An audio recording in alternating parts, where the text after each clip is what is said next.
Good morning, everyone. Welcome to episode 1 of the Willow Cove Crafts podcast. This is a channel about knitting and sewing and my other crafty endeavors. My name is Emily, and you can find me on both Ravelry and Instagram as Willow Cove Crafts. That information and everything else I talk about today will be included in the information section below the video.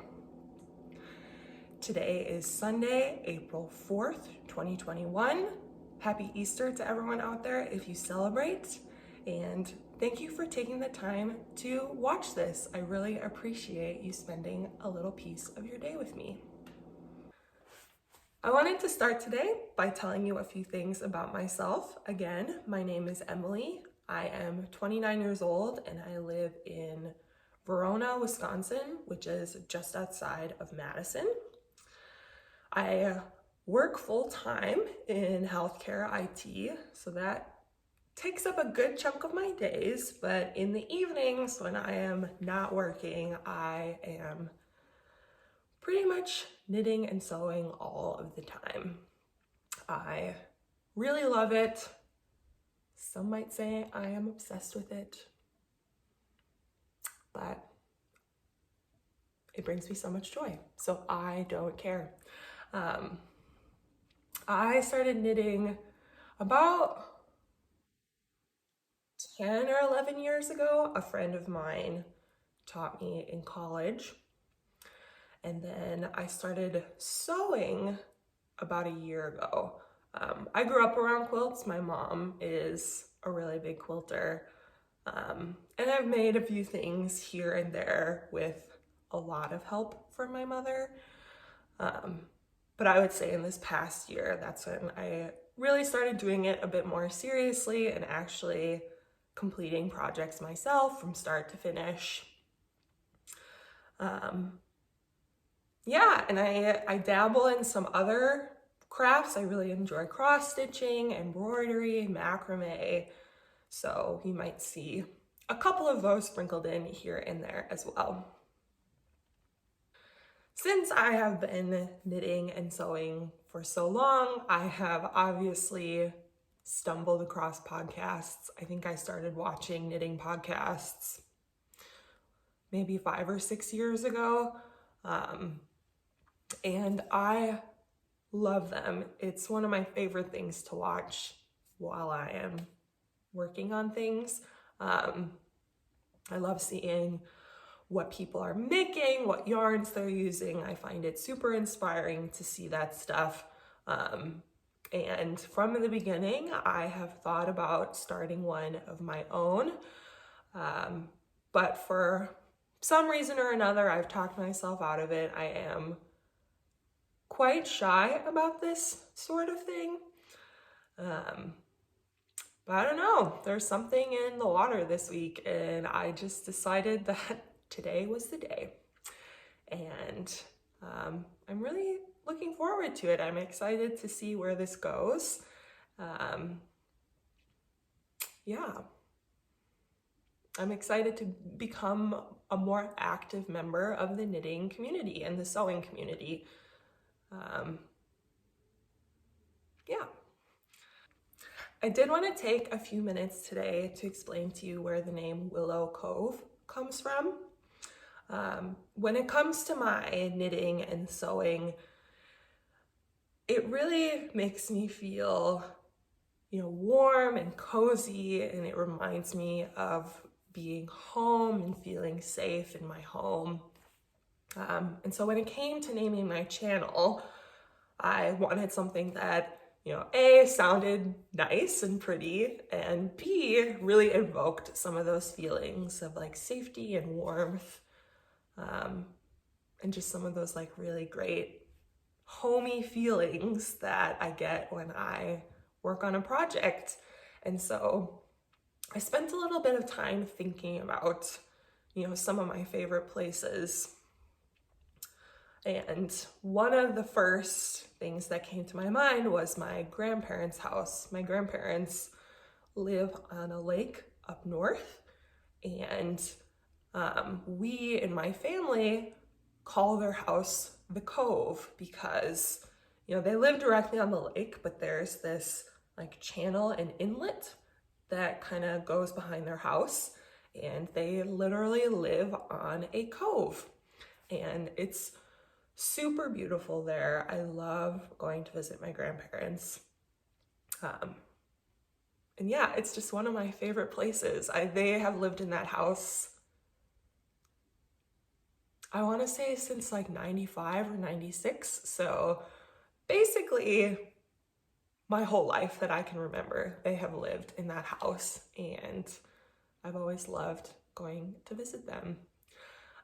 So that's where Cove comes from. And then the Willow piece is also related. So at their house, all of the boats are kept in the inlet off of the main lake. And so to get to the main lake, you have to drive the boat down a channel. And then hanging over the channel is this beautiful old willow tree. And you literally have to drive right, I say under, but it's almost through the willow tree. The branches are so long and nearly touching the water. And you know, ever since I was a little kid, and even now, whenever we take the boats out, I just like reach up and touch the willow branches. And, you know, it just, whenever I think about it, I feel just so content. And, you know, it brings a lot of great memories for me. So that is where the name Willow Cove comes from. It's named after my grandparents' house. All right, let's get started on talking about projects, what you're all here for. Just a quick note, I historically have been the person that starts things but doesn't finish them. I have a absolute mountain of sad, unfinished projects sitting on my closet floor. I really would like to get back to someday. It makes me upset to look at them because it's like all of this knitting time I've sunk into these things that are not being loved or used. It makes me feel sad. But so I kind of made a bit of a resolution for 2021 that this was going to be the year that I got myself together and actually finished the projects that I started and didn't let things, you know, languish or just sit in the sad pile in my closet. And so far this year, I've been doing pretty good. I have finished 5 projects so far this year, which might not sound like a lot, but you know, it is only the beginning of April, so I finished 5 things in 3 months, which for me is really good. I think I only finished maybe 10 things in the entire year of 2020, and some of them were pretty small. Not for lack of, you know, making or crafting time, but because I started 100 things and, you know, tossed them aside like garbage, which is so sad to me. But anyways, something I have found that helps, I don't think I will ever be a monogamous knitter. I do like having some variety. And so I want to have some variety, but I also want to have a low number of projects so that I can see progress on each one. And so what I have found and what I've pretty much been sticking to is I have one project on the go from each of the main like categories of items. So we'll go through that as I show you my works in progress. But that's kind of the system I'm sticking to. So like I'll have one sock on the go. When I finish that pair of socks, I can start a new pair of socks. And it may sound really stringent to hold myself to that standard, but I'm so tired of looking at that pile of things on my floor. It needs to be fixed. I need to make it right. So let's get started with knitting content. I have no finished objects this week. I did finish a sweater a couple weeks ago that you can go see on my Instagram, but I decided for the purposes of the podcast, I was just gonna start from today and kind of the last week, and then go from there. But my first major category of knitting projects is socks. I like to have one sock on the go. This is the exception to the mountain of unfinished projects in my closet. I only have one unfinished sock project, and it's the one I'm currently working on. For some reason, I don't have a problem with socks. I start a sock, I finish a sock. I don't have a lot of issues with second sock syndrome. I knit them one at a time, move on to the second sock, and I'm really good about finishing them. Socks are not my favorite thing to work on. I used to really love knitting socks, but lately it's just not been my favorite thing. They are super portable, so I like having one on the go. I typically keep my socks in my purse and only work on them when I'm outside of the house, which these days obviously is not that much. I do work on them a little bit at work. I have quite a few meetings I have to attend where I'm not an active participant. It's more of a presentation style meeting. So I will work on my socks in those meetings. But yeah, my socks, they get done eventually, but they do move at a little bit of a slower pace than my other projects because I don't typically work on them in the evenings when I have the bulk of my knitting time. And so this is the yarn that I'm knitting my current socks out of.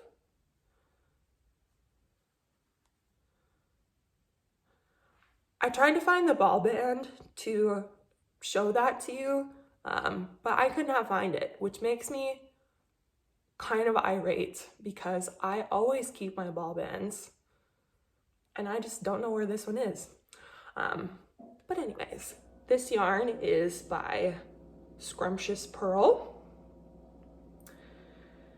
It is, I'm looking at my notes.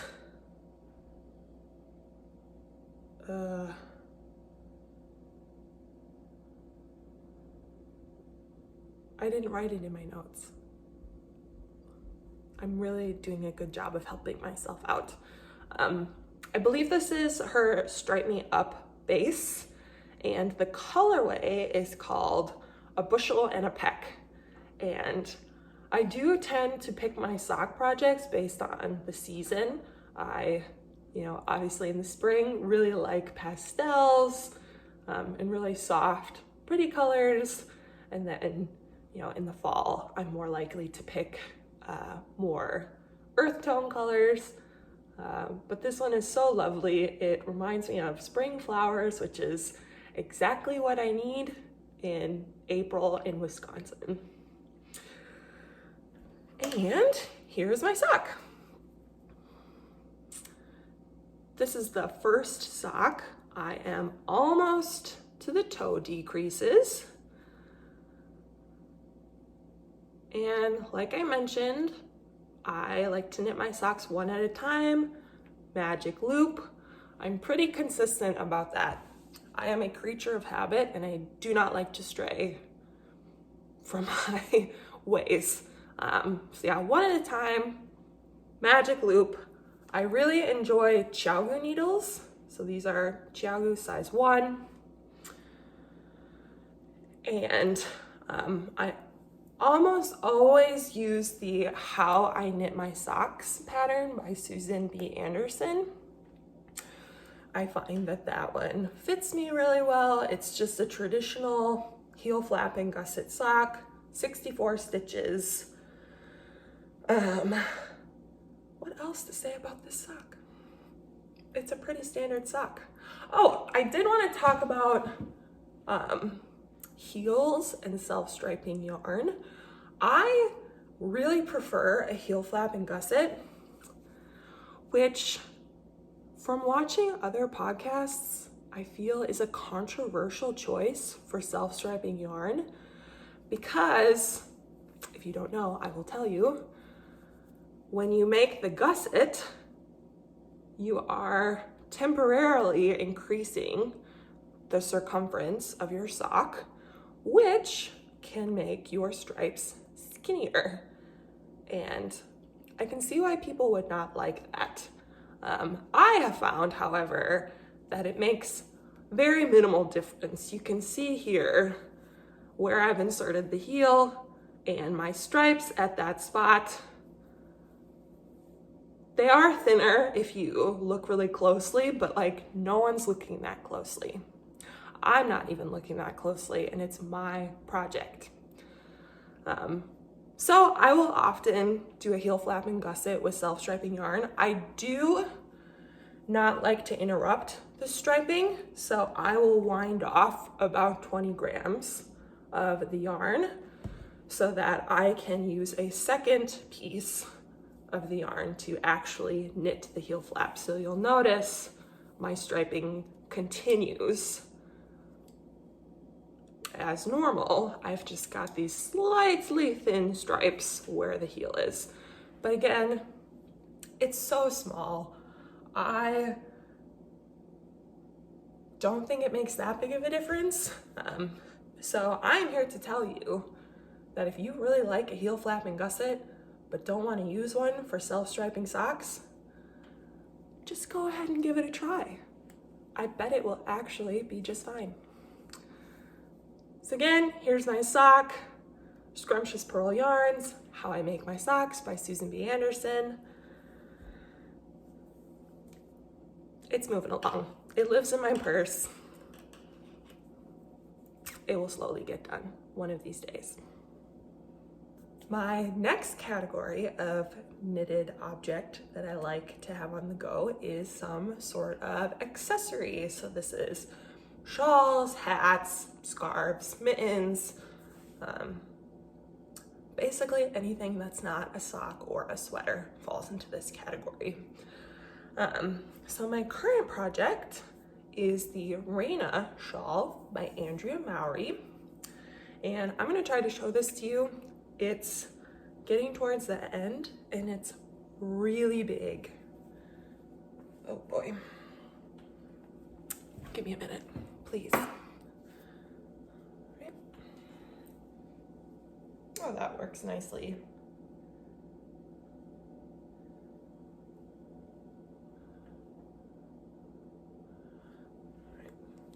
Oh, I'm dipping my yarn in my coffee. How silly of me. So the yarn I'm using for this is the yarn that is called for in the pattern. It is Brooklyn Tweed Loft, and I have 2 full skeins left. I definitely have enough yarn. But here it is. I am using the Fossil colorway. I hope you can read that. And then the Ember colorway is just the most perfect burnt orange color. I love it so much. The Rayna Shawl, if you have not seen it, is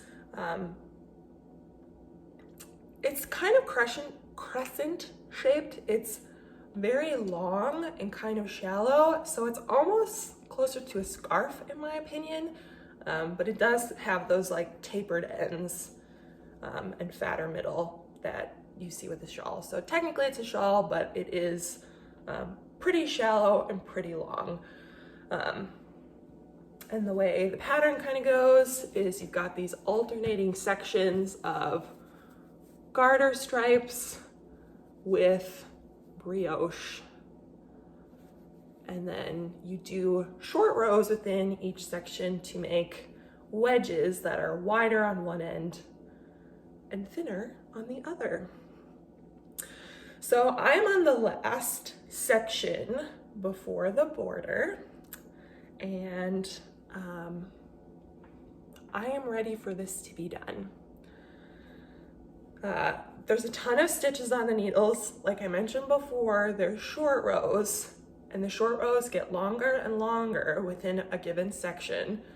And so, you know, I'm getting towards the end of this last garter section, and it is truly a test of my knitting stamina to, you know, work 95% of the way along 400 stitches and then just turn around to go back to the beginning.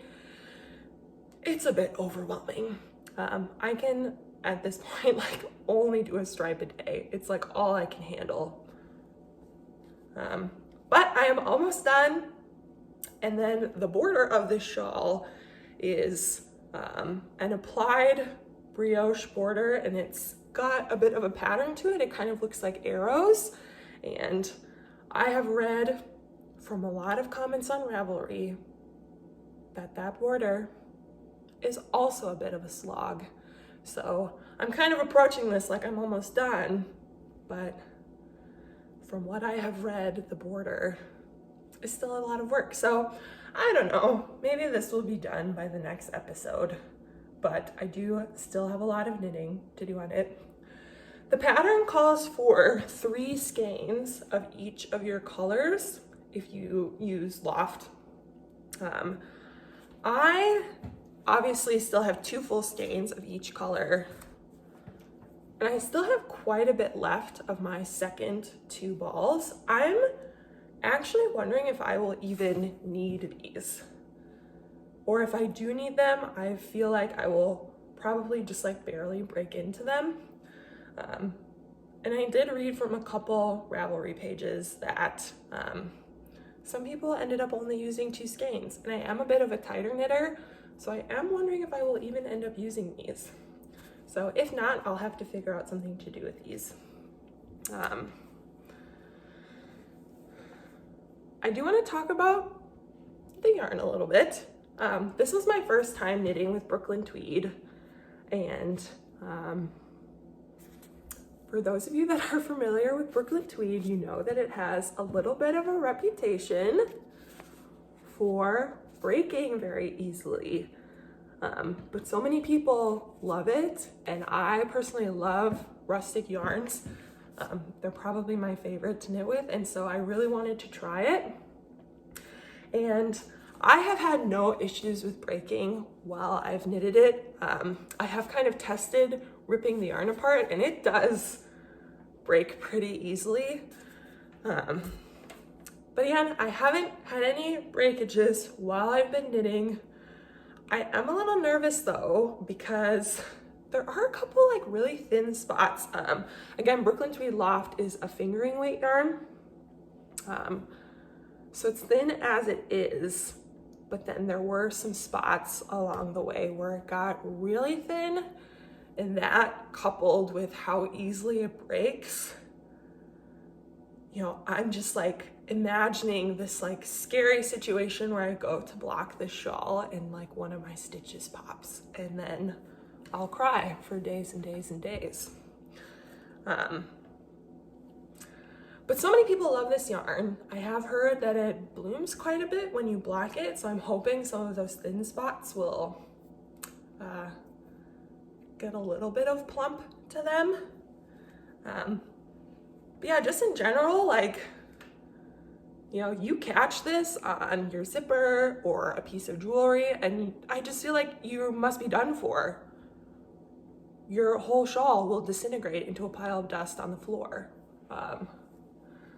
So I don't know, so many people love this yarn. It must be great. I really enjoy working with it, but I am nervous about the longevity of this project. We'll put it that way. So more to come. I have a ton of Brooklyn Tweed in my stash, so like I do really like it. Yeah, we'll see. Next up, and my final category of knitted things is, of course, a sweater. For someone who has been knitting for 10 years, I have not finished a ton of sweaters. Again, I have started a lot of sweaters, but I don't have a lot to show for it. So I'm hoping to change that.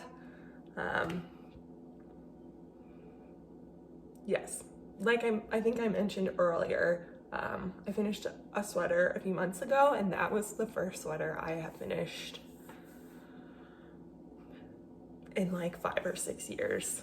I, like, for some reason had a huge mental block when it came to sweaters, and I just like could not get one off the needles. But again, hopefully that will change.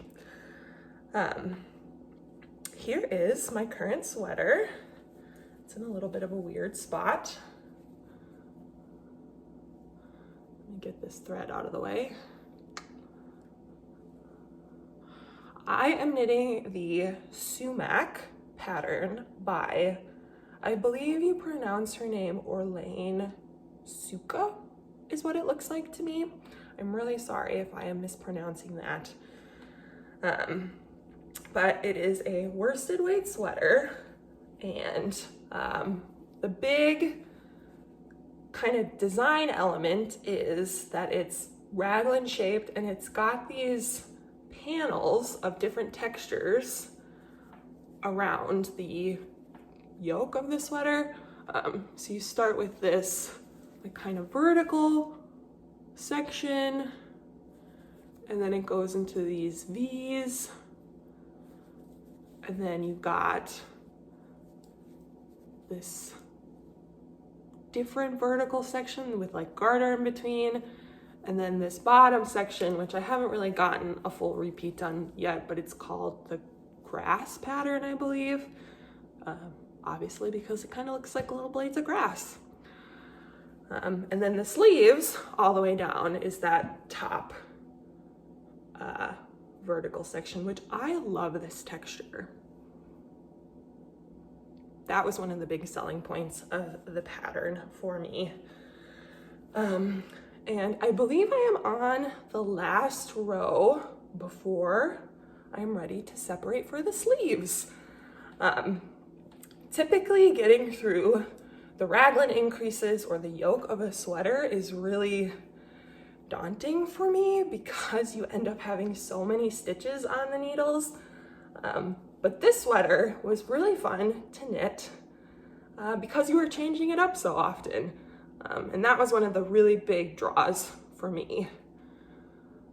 And now the rest of the body of the sweater will have that same grass pattern the whole way through. I am knitting the largest size in the pattern, the extra large. I have, at the fullest point of my bust, it's 44 inches, and the largest size of the pattern ends up being 50.5 inches, and the recommended ease is about 8 inches of positive ease.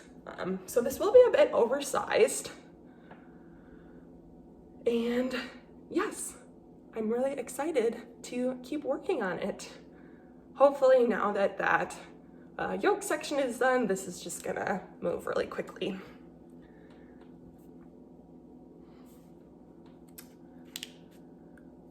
The yarn I am using for this sweater is Cascade 220 in the colorway 8418. I bought this a really long time ago. I think they called it Eggplant. Yeah, it really is just a number. I did want to take a couple minutes and talk about this yarn. Like I mentioned, I bought this yarn maybe 8 or 9 years ago. It was one of the first sweater quantities of yarn I bought, and it's probably the oldest sweater quantity still in my stash. So I was excited to like pull it out and use it to make something because it has been sitting around for so long. Since making that purchase about 8 years ago, I have become aware that there is quite a bit of controversy around Cascade as a company. I I don't want to go into the specifics. It did happen a couple years ago at this point, so I'm sure if you're not aware already, you can go do a little bit of Googling and you can find what I am talking about. But the things that I read were quite troubling to me, so much so that I have decided to not support Cascade as a company anymore. You know, and I did want to talk about that right off the bat because it is important to me that this be a safe and inclusive space, and I want to make sure that I am endorsing companies on this channel that really align with that value. And yeah, the way I see it, there's so many amazing yarn companies out there, both commercial and independent. Why not support the companies that I can really feel good about and that I can really stand behind?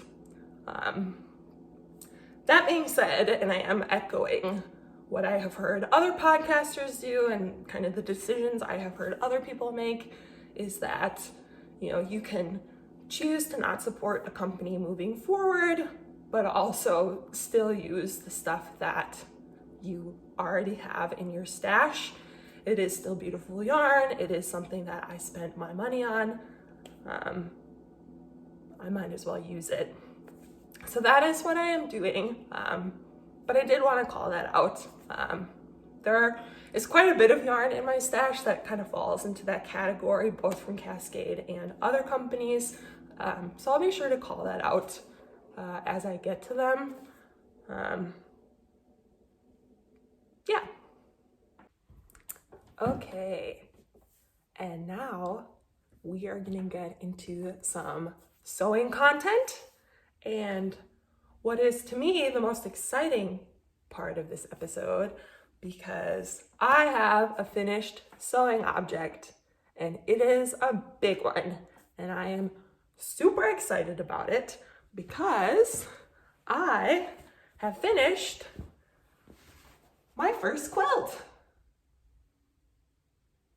I think I mentioned this at the beginning, but I have like technically finished quilts before, but I was very young and I definitely have a recollection of my mom doing most of the work. And so, you know, technically I have finished a quilt before, but this is the first quilt that I have done by myself from start to finish. And I am so happy with how it turned out.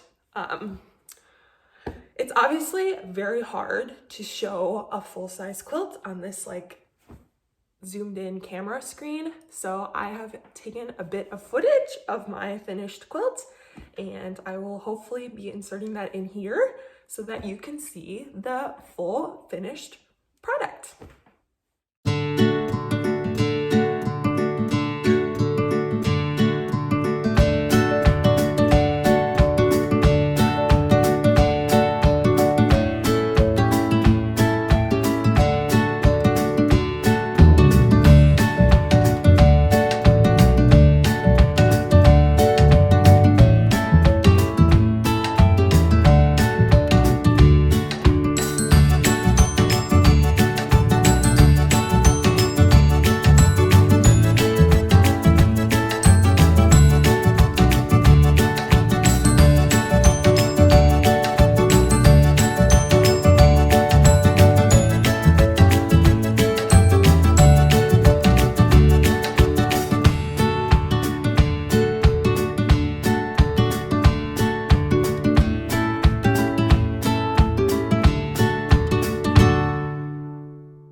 All right, let's talk about this guy. I bought all of the fabrics for the front of the quilt top, at Joann Fabrics. I just went around and picked out some fat quarters that I really liked. I had this idea of a scrappy quilt in mind. So I bought, you know, a bunch of low volumes and then some fabrics in the colors that I wanted it to be. So yeah, just Joann Fabrics. You can find some really, really great stuff there. And then the back fabric is this really pretty floral. I bought this off of Etsy. I don't remember the shop, but this is called Whatnot Peach Floral by Rashida Coleman-Hale. I can't read my own handwriting. I'm so sorry. But yeah, it's just this gorgeous peach floral. I feel like you can't see that well, but there she is. And then I also use that same peach floral to do the binding. The pattern for this quilt is a traditional Irish chain that, you know, to my understanding is a pretty like traditional standard quilt pattern. I did use the pattern off of Southern Charm Quilts. It's a free pattern on her blog. She adapted it. I used her measurements. So I did want to call that out. While I was cutting my fabric, again, I used just a bunch of fat quarters. I had enough fabric square inch wise, but not in one continuous piece to cut all of these larger squares. So the pattern just calls for all of the background squares to be just like a full, I think it was 9-inch square, or it ends up being a 9-inch square. I did not have enough to cut more than one of these squares out of each of my fat quarters. And I did not have enough fat quarters to cut as many squares as I needed. So what I ended up doing on some of my background squares was I made these 4 patches, because again, I had enough fabric, just not in the size that I needed.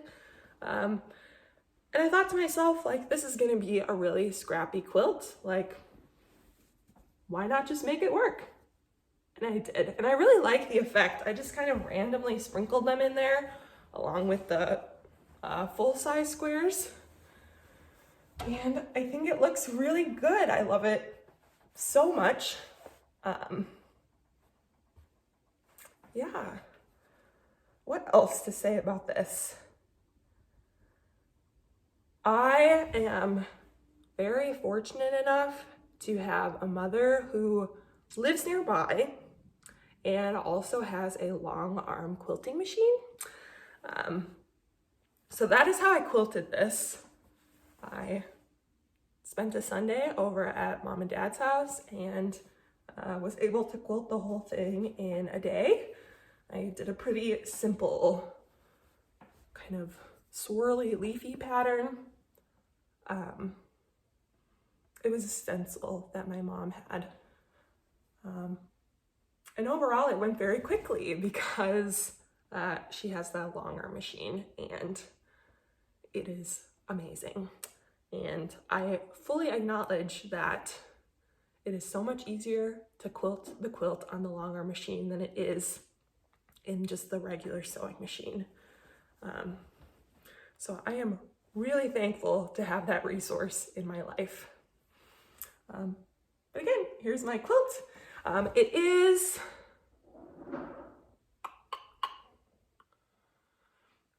It's 7 by 8 squares, and each square is 9 inches.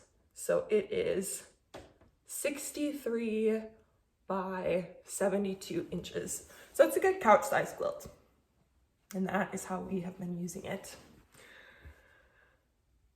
And yeah, I'm just so smitten with it. I'm so happy with how it turned out, especially being my first real quilt. Could not be more pleased. Which brings me to my last work in progress, which, since I finished a quilt, I obviously have to start a new one. I decided that next up was the Little Miss Sawtooth Star quilt pattern by Southern Charm Quilts. I believe the owner's name is Melanie, and I love her quilt patterns. They're stunning and interesting, and I want to make everything she has designed. But I picked this pattern because, you know, the Irish chain, it's all like straight edges, it's just squares. I thought that was like a really good first project. And then the Little Miss Sawtooth Star, what I liked about it and what was appealing about it to me for a second quilt was that it uses Sawtooth Star blocks, which in my understanding is another pretty traditional quilt block. But what Melanie has done is she has made the centers of each of the stars slightly different. And so that turns it into more of a, sampler pattern. And so I thought, you know, this is a really good way to try some new techniques.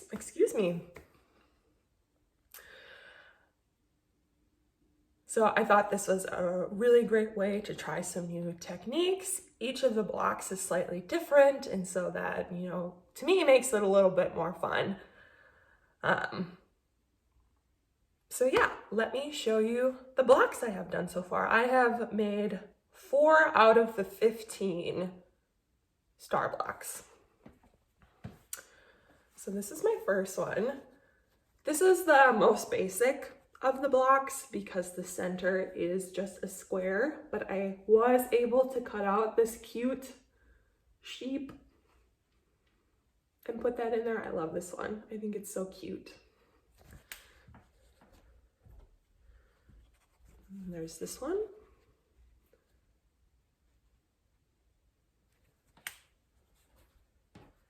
And this one.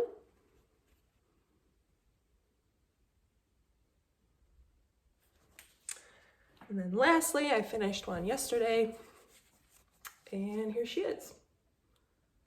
I put a ton of starch on this one, so it looks a little wrinkly, but I think it's just because I sprayed it with too much starch. Yeah, I think the fabric is gorgeous. It's a bit different from my first quilt. Very soft and subtle. I definitely don't want to drop that in my coffee. I wish I could take credit for putting together such a beautiful collection of fabrics, but I cannot. I purchased this fabric from Midlife Quilter, which is an online shop. I believe the owner's name is Victoria, and she puts together the most beautiful fabric bundles I've ever seen. They are stunning. I think she has like such a great eye, and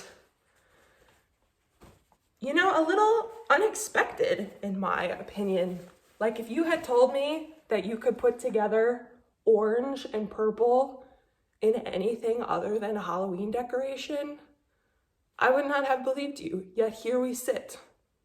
This is stunning and very seasonally appropriate for the springtime. And it's orange and purple. Who knew? I didn't. I stand corrected. What else? Yeah, like I said, there's 15 total Sawtooth blocks. I've done 4, so I have 11 more. And then there's some kind of scrappy background blocks that Melanie has put in that pattern. And I'm excited to keep working on it. I forgot to mention the fabric that I'm using for my Sawtooth Star is all art gallery fabrics, I believe. And I went and looked at my receipt. Again, the shop was Midlife Quilter, and the bundle is called the Pearly Skies bundle.